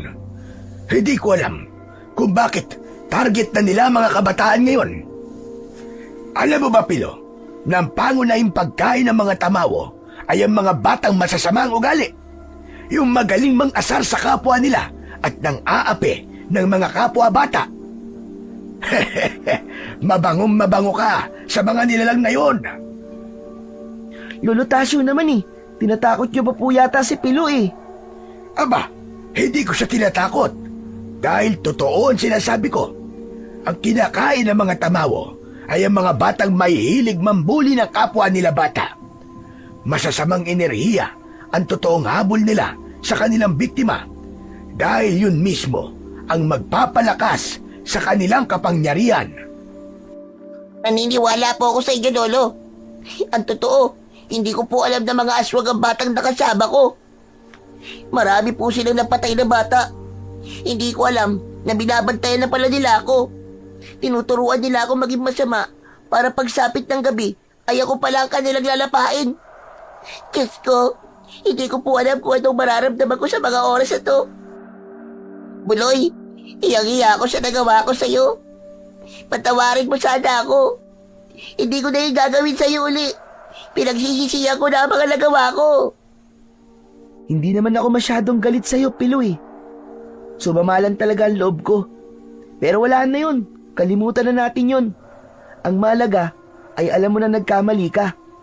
At hindi ka masyadong nasaktan ngayon. Hindi ka nakain ng mga aswang. Kaya nga eh. Maraming salamat talaga, Buloy ah. O siya, sige na. Gagamutin ko na rin ang sugat mo, Pilo. Mabuti na siguro na nakilala kita. Kahit papano may makakatulong na kay Buloy. Magtitiwala ako sa paghingi mo ng tawad sa kanya. O sige, ganito. Maaari bang samahan mo si Buloy na kunin ang isang mahalagang sandata laban sa mga aswang? Ha? Anong klaseng tulong naman po? Tulong na muli siyang makapaglakad. Talaga po bang kailangan ko pang isama si Pilo, Lolo Tasyo? Teka. Saan mo ba ako isasama, Buloy? Dun daw, sa kabilang mundo. Pero hindi na kailangan. Lolo, kaya ko na pong pumunta sa lugar na yun na mag-isa. Teka. Ano ba pinagsasasabi niyong kabilang mundo? Hindi ko kayo maintindihan eh. Ang mundo ng mga engkanto, ang lugar ng mga aswang na tamawo na umatake sa iyo. Ibabalik ni Buloy ang mga aswang na yon sa mundo ng mga engkanto. Magagawa lang niya yon kapag nakuha niya ang sapatos ng tikbalang. Sige po, sasama po ako. Alang-alang sa naging tulong ni Buloy sa akin. Isa pa po hindi ko kayang tumayo na lamang sa isang tabi habang unti-unting pinapatay ng mga aswang na yon ang mga kabataang katulad ko. Kailangan po, may gawin din po ako. Sigurado ka ba, Pilo? Hindi ka ba napipilitan lamang? Matagal na po ako naging masama kay Buloy. Dito man lang po mabawasan ang sama ng loob na ibinigay ko kay Buloy. Tsaka yung mga nagawa ko po sa kanyang pananakit. Sige po, tutulong po ako. Tutulungan ko po si Buloy. Hindi makapaniwala si Buloy na ang dating bata na naghangad na bumagsak siya, ngayon ay makakasama pa niya at tutulong sa kanya. Halos maluwa-luwa siyang napakapit sa balikat ni Pilo bilang pagpapakita ng pasasalamat dito. Habang ginagamot ang sugat nito ng matanda, pansamantalang nakalimutan ni Buloy ang tungkol sa kanyang mga magulang. Sa puntong yun, ay hindi niya susubukang magpaalam sa mga magulang dahil alam niyang mahigpit yun na tututulan ng kanyang ama at ina. Tila nahulaan naman ng matanda ang tumatakbo sa isip niya. Kaya naman, tumayo ito at kinausap siya. Hindi ka magtatagal sa loob, Buloy. Kaya huwag kang masyadong mag-alala tungkol sa mga magulang mo. Alam nilang nasa maayos kang kalagayan. Maaaring sa ngayon ay hinahanap ka na nila. Pero gagawin mo ito para sa sarili mo at para sa kaligtasan ng mga kabataan sa kamay ng mga tamawo. Pagkatapos ng misyon nyo, gumawa kayo ng paraan para hindi maging masama ang mga kabataan. Kayo ang magpatunay na pwede bang maging magkaibigan ang dating magkaaway. Totoo po pala na mauunawaan lamang po ang pagkakamali kapag nagawa ng kabutihan ng taong minsang inapi. Ay teka, sandali lang po Lolo. Paano po kami makakapasok sa mundo ng mga engkanto? Mamaya, pagbilog ng buwan, susundan natin ang liwanag niya at sa punong direktang nasisikatan ng liwanag ng buwan, doon ako magsasagawa ng ritual para mabuksan ang lagusan. Tandaan nyo kung ano ang sadya nyo ron sa loob. Si Buloy lang ang may kakayang lumaban sa tikbalang. Kailangan niyang makuha ang sapatos ng tikbalang. Kailangan mo siyang matalo, Buloy. Pero Lolo Tasyo, paano po kung mabigo ako? Yung matalo po ako sa laban namin. May tiwala ako sa kabutihan ng puso mo, Buloy. At sa iyong kakayahan. Alam ko, magagawa mo siyang matalo. Diskarte lamang ang kailangan. Hindi tapang. Huwag kayong mag-alala. Nakabantay lang ako sa inyong dalawa ni Pilo. Napalunok ng laway si Buloy habang nakatingin sa mukha ng matanda. Nag-aalala siya sa kanyang kalagayan. Hindi niya magagawang lumaban ng patas sa isang nilalang na may immortal na kapangyarihan. Isang malalim na buntong hininga ang pinakawalan ni Buloy. Naramdaman naman niya ang kamay ni Pilo na tumapik sa kanyang balikat. Malaki ang maitutulong ng pagpunta natin sa mundo ng engkanto para muling makalakad ka, Buloy. Yun na lamang ang isipin mo. Tama ka, Pilo. Ayoko rin maging pabigat sa mga magulang ko. Gusto ko na talagang makalakad. Pero Pilo, nag-aalala rin ako sa kaligtasan mo. Ayoko naman na mapahama ka ng dahil sa akin. Gagawin natin ang lahat para makuha ang sapatos ng tikbalang. Huwag mo akong alalahanin. Isipin mo na lang na gagawin mo rin ito para sa kaligtasan ko at ng mas nakararami. Kung ganon, kailangan na nating umalis. Tara na, bago pa sumapit ang ating gabi. Kahit pa ika-ika, ay pinilit pa rin na maglakad ni Pilo. Nakaalalay ito kay Buloy. Maya-maya pa ay iniabot ni Lolo Tasyo ang latigo kay Pilo. Dahil magagamit naman ni Buloy ang kanyang saklay para ipagtanggol ang kanyang sarili. Hindi mawala ang pag-aalala niya na baka hindi niya magawa ang misyon. Panay din ang buntong hininga niya habang naglalakad sa gitna ng kagubatan. Maya-maya pa ay huminto sila sa tapat ng puno ng alagaw. may mga alitaptap na lumilipad sa gilid ng dahon nito. Ito na ang tamang lugar para sa gagawing ritual. Mag-iingat kayo. Umaasa akong magtatagumpay kayong dalawa laban sa mga aswang at sa tikbalang. Kahit na anong mangyari, wag na wag kayong maghihiwalay na dalawa. Opo, Lolo Tasyo. Pilo, sigurado ka ba talaga na sasama ka sa akin? Hindi ka ba napipilitan lang? Buloy, kaibigan na kita ngayon. Sa laki ng tulong na ginawa mo sa akin, utang ko sa iyo ang buhay ko. Kaya wag mo na akong alalahanin. Gagawin natin to para sa mga kasing edad dati na bata na nalalagay sa panganib. Nagsimula na ang matanda sa pagsasagawa ng ritual. Nagsindi ito ng bunot ng nyog, insenso't kamangyan. Maging ang mga sanga ng alagaw ay sinindihan din ito. Pagkatapos ay gumuhit ito ng hugis at sulok sa lupa. Inilagay ni Lolo Tasyo ang kwintas nito sa gitna ng guhit bago pumikit. Sige na, pumasok kayo sa guhit. Magkahawak ang inyong mga kamay at ipikit nyo ang inyong mga mata. Huwag na huwag kayong magmumulat ng mga mata hanggat wala akong sinasabi. Kapag malalagay kayo sa alanganin sa loob, maghawak kamay lang kayo at kagad kayong hihigupin ng malakas na hangin palabas dito sa mundo ng mga tao. Hindi po ba kayo sasama sa amin, Lolo? Kasing edad lamang ninyong dalawa ang may kakayahang makapasok sa loob. Isa pa, kailangan ng tagapagbantay sa labas para hindi masira ng mga tamawo ang lagusan. Sige na, pumasok na kayo sa loob. Nakabukas na ang lagusan. Pwede na ninyong imulat ang mga mata ninyo. Pagmulat ng mga mata ng dalawa, ay nanlaki ang mga mata nila.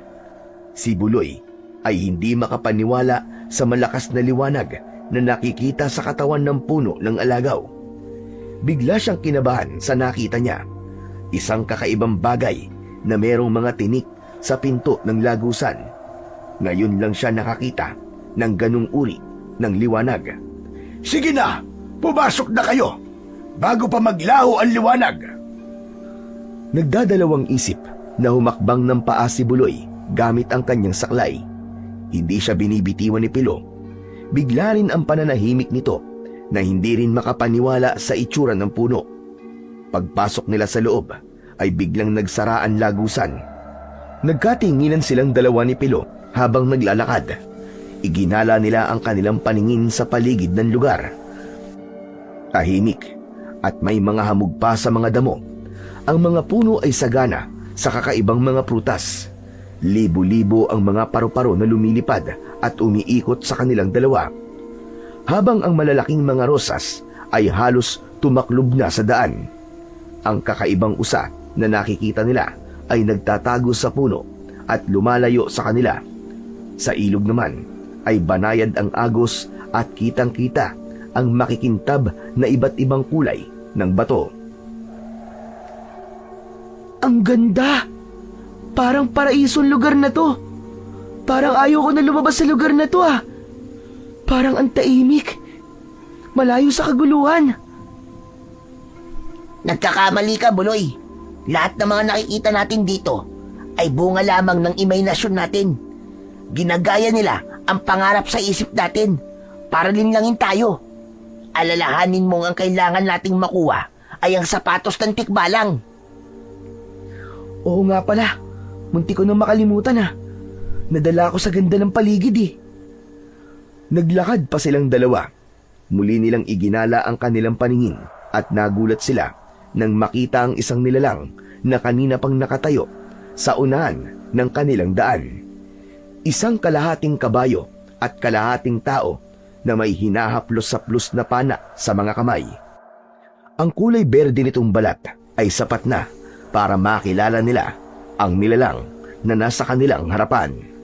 Matapang at mabangis ang anyo nito, habang ang tenga ay mataas pa sa ulo nito, habang ang mahaba naman nitong mga pangil ay nakadagdag sa nakakatakot nitong itsura, lalo na nang bigla itong magsalita mula sa malagom nitong boses. Mabangas! Bakit kayo pumasok sa mundo ko nang walang paalam? Ano ang kailangan nyo rito?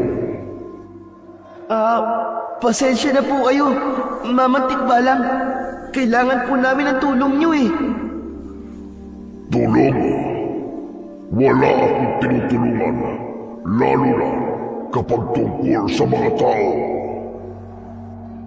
Nalaman po kasi namin na kailangan din niyo po ng tulong para maibalik po ang mga aswang na tumakas po sa mundo niyo. Ang mga tamawo po, nanggugulo po sila sa mundo namin. Wala akong pakialam sa mga tamawa. Kusa silang babalik sa lugar namin kapag busog na sila. Ayoko ng kaguluhan. Kahit po ba, sabihin ko po sa inyong kami naman po ang ginugulo nila. Problema niyo na yun. Hindi ako nakikialam sa buhay ng mga tao. Hindi! Problema niyong malaki yun, Mamang Tikbalang. Dahil sa mundo niyo nagsimula ang mga tamawo, dito sila nanggaling. At kapag pinabayaan mo sila, balang araw, pati ikaw, ay susubukan nilang patayin. Kaya mag-isip-isip ka, Mamang Tikbalang. Bumagsik ang anyo nito dahil sa sinabi ni Buloy. Mabilis na lumapit ang nilalang sa kinatatayuan niya. Kagad siya nitong sinakal. Kaya naman, naramdaman niya ang pag-angat ng kanyang paa sa lupa. Tikbalang! Bitiwan mo si Buloy! Akala niyo ba, hindi ko alam kung anong totoong pakay niyo sa aking kaharian? Itong suot kong sapatos, balak niyo tong agawin sa akin, hindi ba? Kaya huwag na kayong gumawa ng ibang dahilan kung bakit kayo nandirito.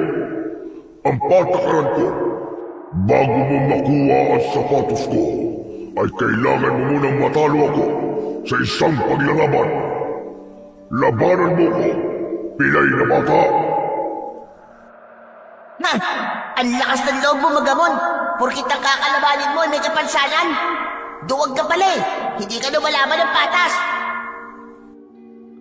Nagalit ang Tikbalang sa sinabi ni Pilo, kaya binitiwan nito si Buloy at si Pilo naman ang binalingan nito. Sinakal ng Tikbalang ang leeg ni Pilo habang nagpupumiglas ito sa pagkakasakal ng nilalang.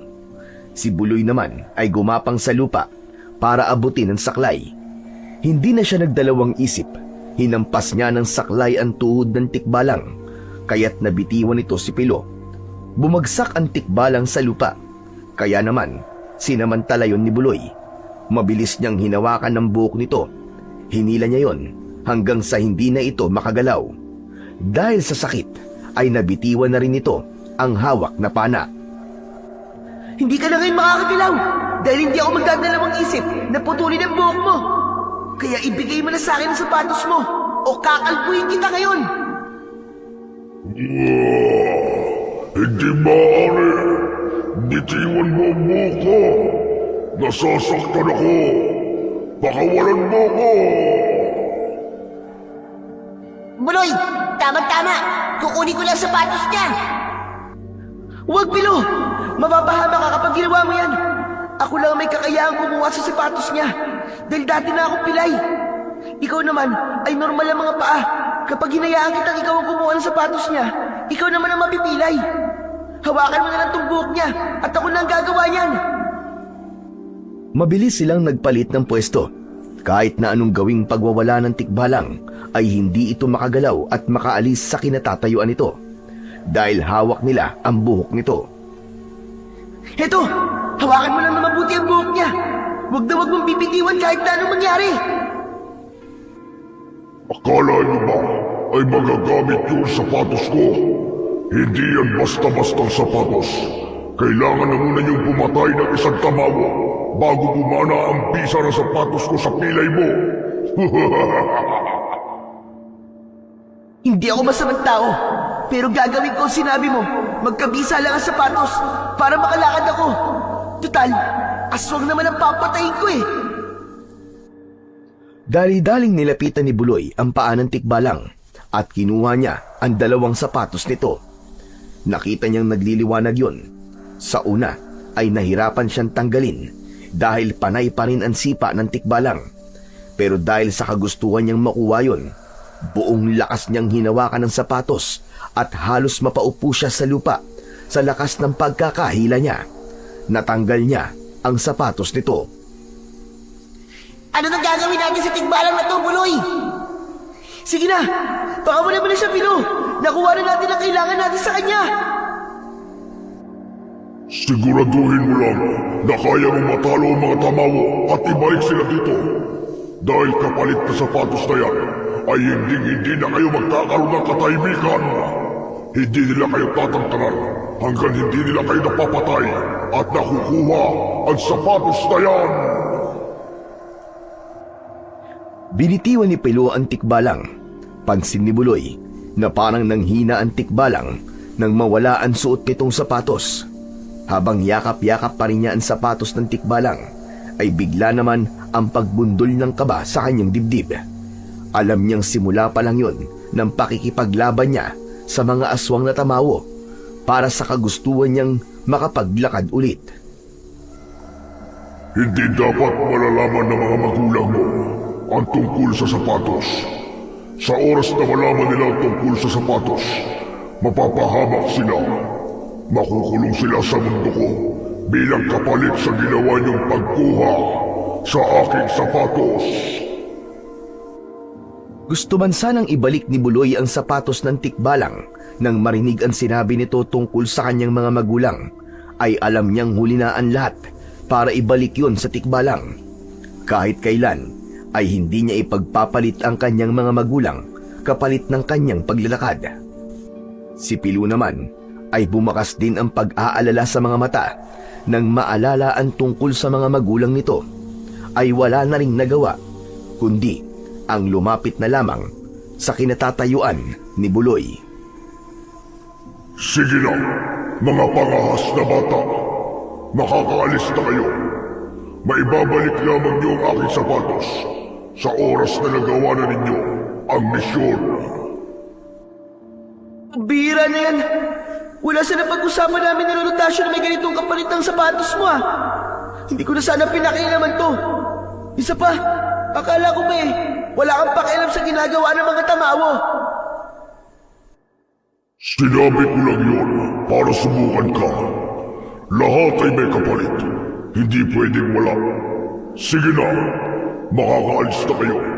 Dahil limitado lang ang oras ng pagbubukas ng aming lagusan. Narinig nilang dalawa ang pagbukas ng lagusan.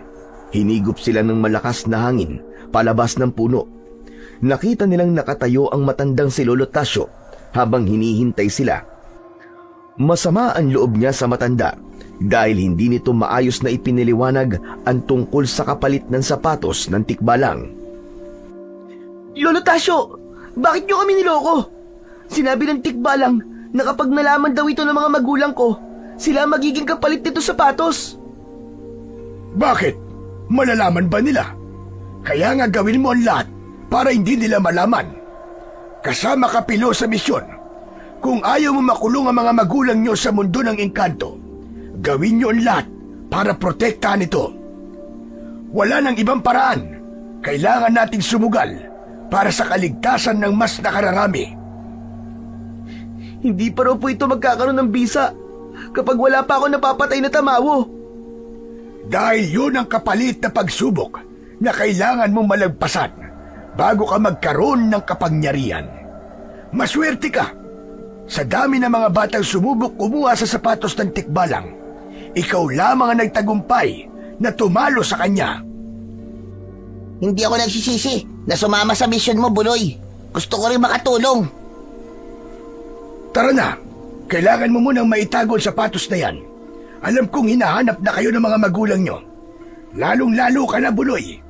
Sinamantala ko lang ang pagkakataon na nawalay ka sa mga magulang mo para maisagawa ang misyon ko. Ang hanapin ang batang makakakuha sa sapatos ng tikbalang. Pero, bakit po ako, Lolo Tasyo? Dahil ikaw ang batang biktima ng mga tikbalang kung bakit ka napilay at sila rin ang may gawa niyan sa'yo. Nararapat lang na sila ang maging dahilan para muli kang makalakad. Misteryoso pa rin para kay Buloy ang pagkatao ng matanda at kung bakit siya nito tinutulungan. Maya-maya pa ay nagsimula na silang maglakad sa tulong ng kanyang saklay. Itinago niya sa ilalim ng kanyang damit ang sapatos ng tikbalang, habang si Pilo naman ay nakaalalay lamang sa kanya. Pagdating nila sa gitnang kagubatan ay nagulat sila nang bigla silang harangan ng mga asong gubat kasama ang mga tamawo. Nakangisi ang mga ito habang tumutulo ang malalapot nitong mga laway. Nakadipa ang braso nito na handang umatake sa kanila. Inihagupit ni Pilo ang hawak nitong latigo sa lupa. Imbis na umatras ang mga kalaban, ay mas lalo pang sumama ang tingin ng mga ito sa dalang sapatos ni Buloy. Ang dala mong sapatos, Buloy! Kapitan mo mabuti! Huwag mong hahayaang mabawi nila ang bagay na yan. Dahil kung hindi, habang buhay ka nang hindi makakalakad at hindi ka na magkakaroon ng pagkakataong bumalik pa sa mundo ng mga engkanto. Mahigpit na niyakap ni Buloy ang sapatos ng tikbalang. Kaya lang, mabilis din ang paglukso ng asong gubat sa kanyang kinaroroonan. Nakagat siya sa kanyang braso, pero naiwaksi niya ito, kaya naman bumagsak ito sa lupa. Kinuha niya ang kanyang saklay, pagkatapos ay iwinasiwas niya yon sa hangin, habang umaasa siya sa nag-iisa niyang paa na nakatayo sa lupa. Pinaikutan sila ng mga aswang, habang masama ang tingin sa kanyang kamay. Umaagos ang dugo sa kanyang braso, nang muling lumukso ang tamawo para sana ay kagatin siya. Kaya lang, naging maagap ang kanyang pagpalo ng saklay sa mukha nito. Bumagsak sa lupa pasadsad ang tamawo at yun ang sinamantala niya.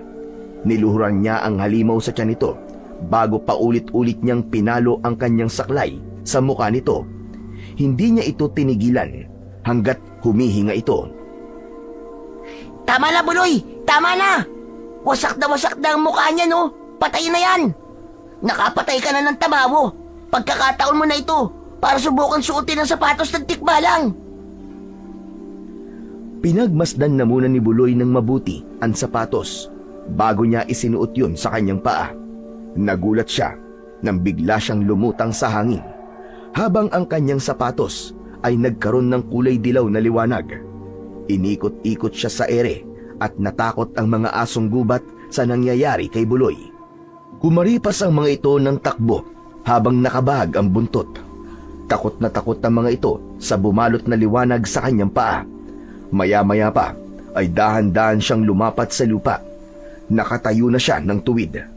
Kaya na niyang maglakad nang hindi gumagamit ng saklay. Halos maiyak siya sa nangyari sa kanya ng mga sandaling yun. Lolo Tasyo! Pilo!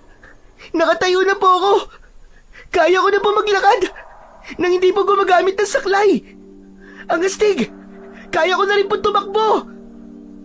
Aba, totoo nga. Para kang kidlat sa bilis mong tumakbo. Saka parang ang lakas-lakas ng katawan mo. Kaya mo na rin lumutang sa ere. Malakas pala ang bisa ng sapatos ng tikbalang. May kahinaan pa rin ng bagay na yan. Kailangan sa kabutihan mo lang gagamitin ang kapangyarihan ng sapatos ng tikbalang. Dahil mawawalan din niya ng bisa kapag nagamit sa hindi tama.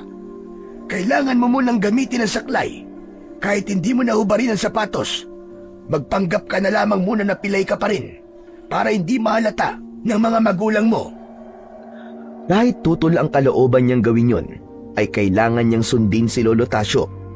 Yun ang unang beses na magsisinungaling siya sa kanyang mga magulang. Muli nilang ipinagpatuloy ang paglalakad, habang siya naman ay inihatid ni Pilo sa kanilang tahanan. Pagdating nila sa bahay nila, ay nagulat pa siya nang makita ang mga magulang, kasama ang mga tanod, si Kapitan na tatay ni Pilo at ang kanyang lolo at lola. Halos maiyak ang mga ito nang makita siya. Hinanap pala siya ng kanyang mga magulang, pero nagtaka ang mga ito nang makitang kasama niya si Pilo. Anak, aba ano nangyari sa'yo? Bigla ka na lamang nawala sa tabi namin. Alam na ni Kapitan anak ang tungkol sa batang napatay ko. Hindi ko akalain na maging sila pala inatake ng aswang. Kaya hindi na ako nahirapang magpaliwanag sa kanila. Pasensya na po kayo, Tay. kung pinag-alala ko po kayo. Kasama ko po si Pilo. Nakita ko po siya sa gubat na inaatake ng aswang. Tinulungan ko po siya. Simula po ngayon, magkaibigan na po kami. Hindi na po kami mag-aaway ulit. Totoo ba yun, anak? Opo, Tay. Hindi ba, Pilo? Totoo po ang sinabi ni Buloy, Manggusting. Patawarin niyo po ako kung naging masama po ako sa anak niyo. Hindi na po mauulit yun, promise. Iniligtas niya rin po ako laban sa mga aswang. Kahit naging masama po ako sa kanya. Hindi po siya nagdalawang isip na tulungan ako. Kaya salamat po talaga sa kanya. Mabuti naman kung ganun. O sige na, pumasok na muna kayo sa bahay. Hindi na po, Manggusting. Nandito naman po si tatay. Sasama na po ako sa kanya. Mag-iingat na lamang po kayo. Huwag na lamang po niyong palabasin si Buloy sa bahay. At marami pa po nagkalat na aswang ngayon. Kaya nga eh. O sige, maraming salamat na lang uli sa paghatid mo sa anak ko. Opo. O paano, Buloy? Babalik na lang ako bukas dito. Tutulungan na rin kitang magtinda ng mga laruan mo. Talagang babawi ako sa'yo magmula ngayon. O sige, Pilo. Maraming salamat uli Ingat kayo sa pag-uwi. Kasabay na ni Pilo ang mga tanod at si Kapitan sa pag-alis. Habang si Manggusting naman ay hindi natatanggal ang ngiti sa labi. Masaya ito sa nangyayari sa kanya. Habang ang kanyang dibdib naman ay para ng binabayo ng maso dahil sa pag-aalala. Dahil isang misyon ang kaakibat ng kanyang kakayahan sa paglalakad. Natatakot siyang baka hindi na talaga siya makalakad kahit kailan. Anak, masaya ako nagkaayos na pala kayo ni Pilo. Alam na rin niya siguro na aswang ang kanyang mga kaibigan. Kaya siguro siya nagbago. Opo, Tay. Kumusta po si Nanay? Ayun, masama pa rin ang loob dahil sa pag-aalala sa'yo. Pero ayos na siya. Sinabi niya sa akin na bukas na lamang daw kayo mag-usap. Ang mahalaga raw ligtas ka na. Anak, wag mo na ulit gagawin yun Pinag-alala mo kami ng nanay mo Aksidente po yun, Tay. Nadapa po ako dahil sa pagmamadali niyo pong makatakas. Hindi niyo po narinig ang tawag ko. Ay nako, mabuti na lamang talaga at walang nangyaring masama sa'yo. Tay, alam niyo po ba na mga tamawo po ang nakalaban natin kanina? Ano ka mo, tamawo? Sino naman ang nagsabi sa'yo niyan? Si Lolo Tasyo po. Siya po ang kasama namin kanina. Nanggaling po kami sa bahay niya. Ginamot niya po ang sugat ko. Anak, sinong Tasyo? Matagal nang patay ang kilala kong Mang Tasyo. Kung sino man siya, ang mabuti pa layuan mo siya, anak. Hindi natin alam kung sinong Tasyo ang tinutukoy mo. Hindi pa po siya patay, tatay. Buhay na buhay po siya. Kung sa bagay, baka nga po ibang Tasyo po ang iniisip nyo kumpara po sa taong kilala ko. Kahit na anak, ang mahalaga layuan mo pa rin siya. Sige na. Magpahinga ka na. Malapit nang magliwanag ang paligid. Wala pa tayong tulog. Bukas na lamang tayo mag-usap. Napakunot na lamang ang kanyang noo nang umalis ang kanyang ama sa kanyang harapan. Nagtataka siya na ang matandang kilala nito ay sinabi nitong patay na. Pagpasok niya sa kanyang silid, ay dumiretso kagad siya sa kanyang higaang katre na gawa sa kawayan. Pagkalapat ng kanyang likod sa higaan, ay saka naman siya dinalaw ng antok. Kinabukasan ay napabalikwas siya ng bangon mula sa kanyang pagkakahiga. Narinig niya ang boses ni Pilo at ng kanyang ama na nagtatanong sa mga tanod. Nalaman niyang isang pamilya ang inatake ng mga aswang sa kabilang palengke. Kaya mabilis siyang lumabas ng kanyang silid at inalam kung ano ang mga nangyayari. Tay, ano po nangyari? Diyos ko, anak. Natagpuan daw ang mag-anak sa loob ng kanilang bahay. Wakwak ang tiyan at nawawala raw ang laman loob ng mga biktima. Nawawala rin daw ang anak nilang lalaki na edad ay 10 taong gulang. Nakakapag-alala na talaga ang mga nangyayari ngayon. Kaibigan ko po ang batang nawawala. Tama po ang sinabi ni Lolo Tasyo. Nabalak ng mga tamawo na isa-isayin ng mga kabataan dito. Papatayin nila ang mga batang may masasamang ugali. At alam kong isa ako ron. Kaya dapat, manatili ka na lamang muna sa loob ng bahay niyo, Pilo. Huwag ka na muna naglalabas. Siya nga pala, sisilipin ko muna si Laura. Tiyak kung nag-aalala na naman yun dahil sa kanyang nabalitaan. Nang makaalis sa kanilang harapan si Mang Gusting, ay sumunod na rin dito ang mga tanod at silang dalawa na lamang ni Pilo ang natira. Hindi ito mapakali at panay ang linga sa paligid. Buloy, anong balak mo? Kailangan na nating kumilos bago pa mahuli ang lahat. Kailangan natin makipag-usap kay Lolo Tasyo. Sasabihan ko ang mga kaibigan ko na wag muna silang gumala sa gabi. Tuyungan mo kami, Buloy. Natatakot ako na baka ako na ang isunod na mga aswang na yun eh. Hindi yun mangyayari, Pilo. Gagawa tayo ng paraan para mapigilan sila. Magkita tayo mamaya sa bahay ni Lolo Tasyo. Mamayang gabi, tatakas ako. Parang malito eh. Talaga bang kailangan mong tumakas sa mga magulang mo, Buloy? Paano kung mapahamak ka? Gagawin ko to ngayon lang, Pilo. Dahil kung magpapaalam ako sa kanila, hindi naman sila papayag eh. Hindi natin magagawa ang mga plano natin. Kung sa bagay, ngayon lang naman natin to gagawin eh. Matyaga nang naghintay si Buloy sa pagsapit ng dilim. Panay din ang kanyang silip sa higaan ng kanyang mga magulang. Sakto yun na umalis na rin ang kanyang lolo at lola para umuwi sa bahay nito. Nang masigurado niyang ayos na ang lahat, inihanda niya ang kanyang saklay na magagamit niyang sandata laban sa mga tamawo. Sa bintana siya dumaan, pagkatapos ay kagad siyang tumakbo papasok sa kakahuyan. Lakad at takbo ang ginawa niya habang binabagtas ang daan papunta sa bahay ni Lolo Tasyo. Ngunit pagdating niya roon, ay napapalaban na pala ang matanda sa mga tamawo. Pilit itong pinapaamin kung nasaan siya, habang si Pilo naman ay nagtatago lamang sa likod ng isang puno habang pinapanood kung paanong nakikipaglaban si Lolo Tasyo sa mga aswang. Bakas sa mukha ni Pilo ang takot. Mabuti naman at dumating ka na, Buloy. Tulungan mo na si Lolo Tasyo, Buloy. Bilisan mo. Oo, wag kang umalis dito ha. Ako ang haharap sa kanila. Mabilis ang ginawang paglapit ni Buloy. Gamit ang kanyang saklay ay pinagpapalo niya ang mga kalaban. Tinamaan ng mga ito sa katawan na halos sabay-sabay rin ang pagbagsak sa lupa.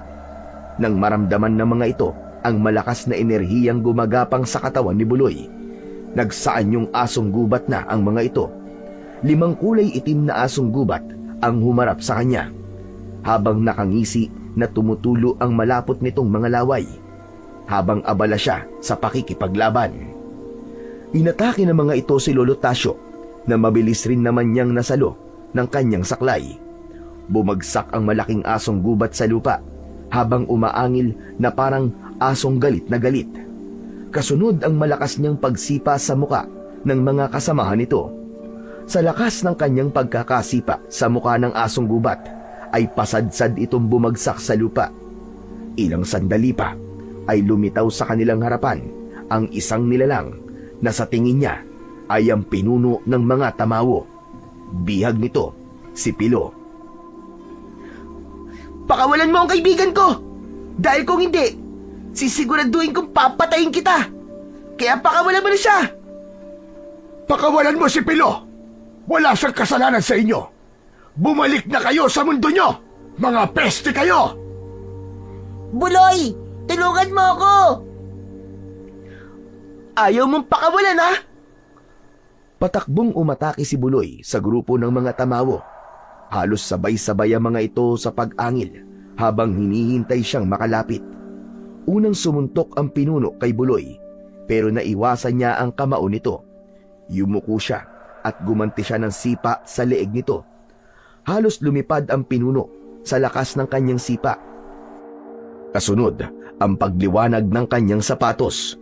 Bumagsak ang kalaban sa lupa habang nagkikikisay ang katawan.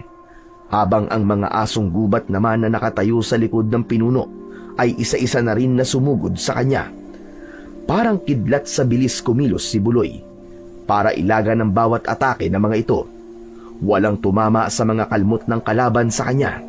Bawat pag-ikot niya sa ere ay tinatamaan ng kanyang sipa ang mga asong gubat. Bumagsak ang mga ito sa lupa hanggang sa masunog ang buong katawan na parang nauupos na kandila. Muling nakabangon ng pinuno ng mga tamawo para umatake at sa pagkakataong yon ay tinamaan ng kuko nito ang dibdib ni Buloy. Bumagsak siya sa lupa. Gumuhit ang sakit at naramdaman niya ang mainit na likidong umaagos sa kanyang dibdib. Sakto ang pagdating ng marami nitong alagad. Pinalibutan sila ng mga ito at ganun na lamang ang gulat niya nang makita niya ang kanyang mga magulang na bihag na rin ng mga bagong dating na tamawo. Balak nito na ipagpalit ang sapatos ng tikbalang sa kanyang mga magulang. Pero ang mas nagulat ay si Mang Gusting nang makita nito si Lolo Tasyo na nakatayo. Tay, anong ginagawa niyo rito? Imposible. Ang buong akala ko patay na kayo. Nakaligtas ako sa kamay ng mga tikbalang anak. At dahil sa pagkakamali ko at kagustuhan kong muling makalakad ang aking apo, nakatakas sa mga tamawo sa kulungan, kaya heto sila at naghahasik na ng lagim. Tay! Lolo Tasyo! Ibig sabihin, mag-ama po kayo? Kung ganon, totoo ko pong lolo si Lolo Tasyo. Siya ang sinisi ko sa nangyari sa iyo, anak. Buloy, sige na, umalis ka na. Isama mo si tatay. Pabayaan mo na kami. Kung ano man ang gusto nilang mabawi sa inyo, ay wag na wag mong ibibigay. Gawin niyo ang lahat para maibalik sila sa kanilang mundo. Itinaas ng pinuno ang kamay nito na may mahabang kuko para itarak na yon sa leeg ng kanyang ama. Pero mabilis siyang sumirko sa ere. Sakto ang pagbagsak niya sa kinatatayuan ng kanyang ama. Nagawa niyang maitulak ang kanyang ama at buong lakas niyang pinalo ng kanyang saklay ang kamay ng pinuno. Bumagsak ito sa lupa at sinamantala naman niya ang pagkakataon para mailigtas naman ang kanyang ina na hawak ng alagad ng pinuno ng mga tamawo. Nakatutok din ang kuko ng tamawo sa leeg ni Aling Laura. Mabilis siyang kumilos. Malakas na sipa ang pinakawalan niya na tumama naman sa leeg ng tamawo. Bumagsak ito sa lupa. Sakto naman ang paglapit ni Pilo at Lolo Tasyo. Pinaulanan ng matanda ng hagupit ng latigo sa katawan ang nakahandusay na tamawo hanggang sa masunog ito sa epekto ng latigo. Si Pilo naman ay magkakasunod na sipa sa sikmura ang pinakawalan nito sa pinuno. Kasabay naman ng malakas na pagsipa ni Buloy sa mukha ng pinuno hanggang sa mamatay ito at masunog ang katawan dahil sa epekto ng liwanag na nagmumula sa suot niyang sapatos ng tikbalang. Ang mga asong gubat ay muling bumalik sa pagiging tamawo. Akma na sanang susugod ang mga ito nang dumating naman ang mga tanod at si Kapitan. Nakita ng mga ito ang malakas na sipa ni Buloy. Nagulat ang mga ito sa nakitang husay ni Buloy sa pakikipaglaban. Napatay niya ang lahat ng mga tamawo. Teka, paano nangyari yun, anak? Nakakalakad ka na. Hindi ko kagad napansin na magaling na pala ang paa mo. Anong ginawa mo? Ibinalik lamang ang nawala sa kanya, anak. Siguro naman, maniniwala ka na sa akin na mababawi natin ang kanyang paa, ang kakayahan niyang makalakad. Tama po si Lolo Tasyo, Tay. Dahil wala pong imposible sa gustong makalakad. Kapag gusto, maraming paraan. Natalo na natin ang mga tamawo. May babalik ng dating katahimikan sa baryo. Makakapaglaro na ulit ang mga kabataan tuwing gabi. May inililihim pa ba kayo sa amin? Sabihin niyo na. Paano ka nakalakad, anak? Wala na po, Tay. Maliban lamang po sa pakikipagkasundo namin sa tikbalang para maibalik ang mga tamawo sa kanilang mundo. Halos manlaki ang mga mata ni Buloy nang biglang bumukas ang puno ng alagaw at iniluwa roon ang tikbalang. Isang nakangiting tikbalang ang nakita niyang lumitaw roon. Napansin ni Buloy na sina Lolo Tasyo, Mang Gusting at ang mga kasama nilang mga tanod na naroroon ay biglang hindi gumalaw. Silang dalawa lamang ni Pilo ang nakakilos. Salamat sa pagtupad ng misyon niyo na matalo ang mga tamawa. Ang akala ko ay hindi niyo na magagawa. Isasama ko na sila sa mundo namin. Mamantik balang? Babawiin niyo na po ba yung sapatos niyo? Hindi na. Isa na yung biyaya na nararapat lamang sa kabayanihang ginawa mo para sa aking kaharian. Ibig sabihin po makakalakad na po talaga si Buloy? Tama ka. Makakalakad na siya. Pero sa oras na gumawa siya ng kasamaan, unti-unti mawawala ang bisa at kakayahan ng aking mahiwagang sapatos.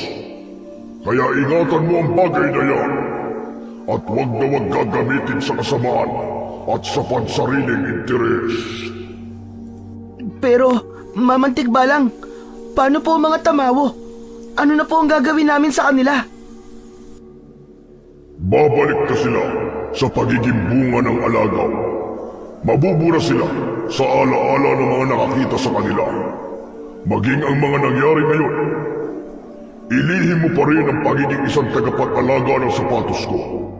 Manatili kang pilay sa paningin ng mga tao. Itama niyo ang pag-uugali ng mga kabataang nananakit ng mga may kapansanan katulad mo at tulad nilang mga bata. Teka, mamantik balang, ano po ba ang totoong misyon ng kaibigan ko? Bakit kailangan pa rin po niyang magpanggap na pilay?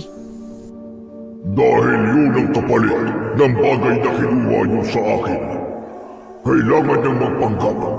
Dahil kahit nabura na ang alaala ng mga tao tungkol sa kakayahan niya, hindi nangangahulugan na hindi na ito muling malalaman. Lalo na ng mga magulang niya. Kaya mas mainam kung mananatili itong lihim. Dahil sigurado ko na hindi pa rito nagtatapos ang lahat. Alam kong maraming masasamang elemento ang magtatangkayang kunin sa pangangalaga niya. Kaya pakaingatan mo yung maigi dahil nakasalalay ang kaligtasan yung lahat sa bagay na yan. O paano? Isasama ko na ang mga tamawa. Maraming salamat ulit sa tulong niyo sa akin. Sakto paglakas ng hangin ay pumasok na ang tikbalang sa lagusan kasama ang mga tamawo. Muling gumalaw ang mga tao nang mawala sa kanyang harapan ng tikbalang. Kitang-kita sa mga mata ng kanyang mga magulang ang pagtataka kung bakit naroon ang mga ito sa gitnang kagubatan. Anak, ano nangyari? Wala na mga baboy ramo na umahabol sa atin. Wala na nga sila. Wala na po. Iniligtas po tayo ni Lolo Tasyo. Ay, buhay ka. Imposible ito. Ang buong akala ko po'y patay na kayo. Mahabang kwento, anak. Tsaka ko na ipapaliwanag sa'yo. Ang mahalaga ay magkasama na ulit tayo at buo na ang ating pamilya. Teka, anong ginagawa ni Pilo rito? Nagkaayos na po kami ni Buloy, Mang Gusting. Talaga? Ang bilis naman yata. Parang ang dami kong nakaligtaan na. Teka, Gusting anak. Huwag ka na muna mag-isip ng kung ano-ano. Anak, masaya ko't nagkita na tayo uli. Patawarin mo ko kung nagawa kong lumayo sa inyo ng apo ko. Ako po ang patawarin niyo, Tay. Akala ko po talaga ay namatay na kayo. Kaya hindi ko po kayo hinanap. Alam na ni Buloy at Pilo na mag-ama ang dalawa. Nakangiting pinapanood ng dalawa ang pagbabati na yon ng mga mahal sa buhay ni Buloy. Tila wala na ngang naalala si Mang Gusting tungkol sa mga nangyari. Ang naalala na lamang nito ay nung gabi na hinabol sila ng mga baboy ramo. Nakauwi ang mga ito sa bahay kasama si Lolo Tasyo. Pagkatapos humingi ng tawad si Mang Gusting sa ama, ay nagsama ang mga ito sa bahay nila. Ilang araw pagkatapos ng mga nangyari, ay magkasama ng nagtitinda ng mga laruan sina Pilo at Buloy sa tabing kalye. Hindi na rin tinutukso si Buloy dahil si Pilo ang nagtatanggol sa kanya. Hinangaan si Buloy sa kanyang determinasyong makatulong sa mga magulang kahit na ito ay isang pilay. Muli niyang ipinagpatuloy ang kanyang pag-aaral sa tulong ni Pilo at ng kanyang mga magulang. Walang nakakaalam sa lihim ni Buloy. Tanging si Pilo lamang ang nakakaalam sa kung ano ang nagagawa niya para sa kanilang baryo. Naging matalik silang magkaibigan na ang turingan sa isa't isa ay para ng isang tunay na magkapatid na handang ipagtanggol ang kanilang baryo laban sa mga kampon ng kadiliman na pilit aagawin sa kanila ang kapayapaan at tahimik na buhay. Pilay! Pilay! Pilay! Pilay!